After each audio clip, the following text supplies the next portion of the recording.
नमस्कार किसान भाइयों, ग्रेप मास्टर यूट्यूब चैनल में आपका बहुत बहुत स्वागत। मित्रों, आपको पता है कि हवा में लगभग 78% 78% नत्रजन वायु होता है और हमारे हर एक फसल को नत्र की जरूरत होती है, जो हम खाद के माध्यम से, यूरिया के माध्यम से देते हैं।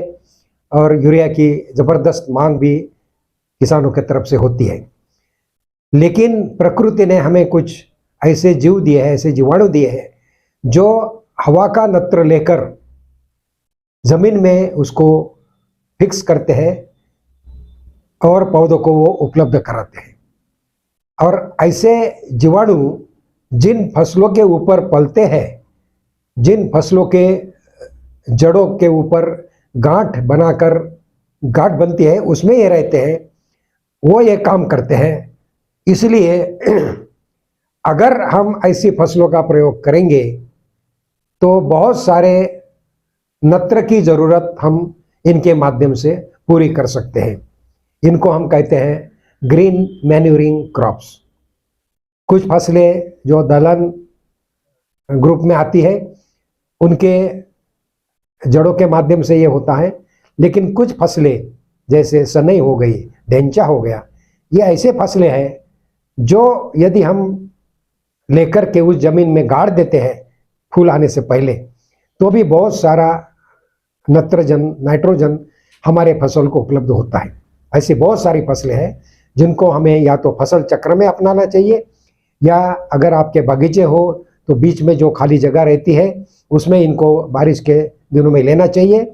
जिनके पास पानी हो वो अन्य सीजन में भी इसको ले सकते हैं।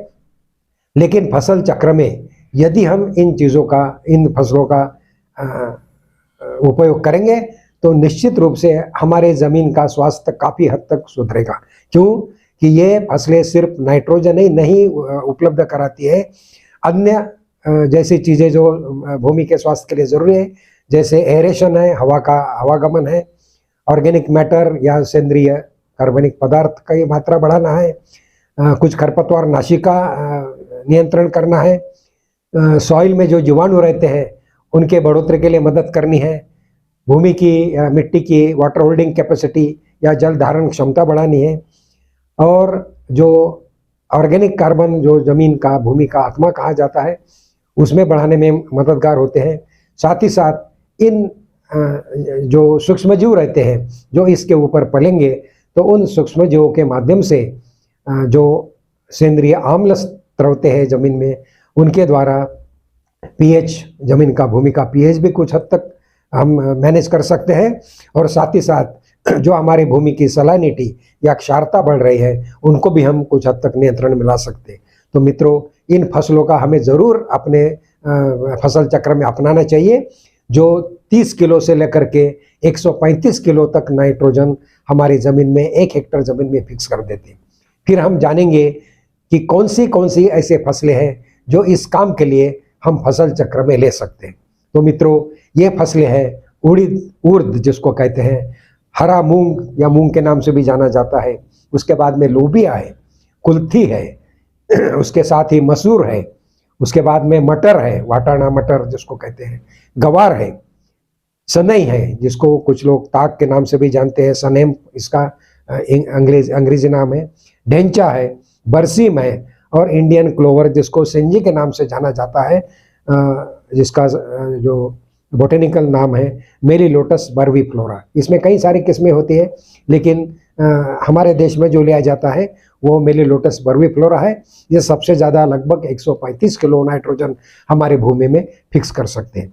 तो ये जानकर आपको बहुत अच्छा लगेगा कि हम ये फसल लें और अपनी भूमि का स्वास्थ्य सुधार करें।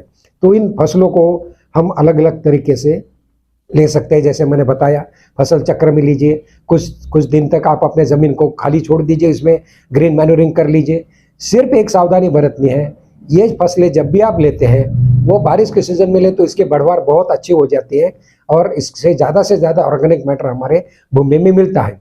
लेकिन इनको ज़मीन में जो गाड़ना है, हमको दबाना है, वो ट्रैक्टर के माध्यम से आप दबा सकते हैं। सिर्फ ये शर्त है कि इनके फूल आने से पहले इनको जमीन में हमको दबाना है। जब फूल आने की अवस्था आ जाते हैं तो ये थोड़े से फाइब्रस बन जाते हैं, रेशेदार बन जाते हैं, और फिर इनको गलने में ज़्यादा समय लगता है।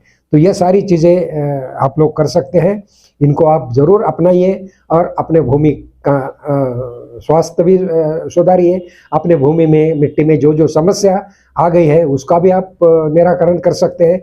और सबसे महत्वपूर्ण यह है कि नाइट्रोजन का एक बहुत अच्छा सोर्स जो प्राकृतिक रूप से हमको कुदरत ने दिया है, उसका हम प्रयोग ऐसे नहीं कर सकते।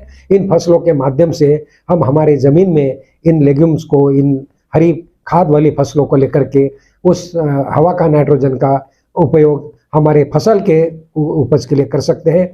और ये क्रॉप रोटेशन के लिए और आगे आने वाली फसल को बहुत सारी समस्याओं से छुटकारा देने के लिए ग्रीन मैन्यूरिंग का, हरी खाद का प्रयोग आप अपने कृषि में ज़रूर अपनाइए। यदि आपको और भी कुछ इस विषय में जानकारी चाहिए तो आप हमें पूछ सकते हैं। पूछे, आप बताएंगे, हम इस विंडो में आप अपनी समस्या डाल सकते हैं या अपना सुझाव भी दे सकते हैं।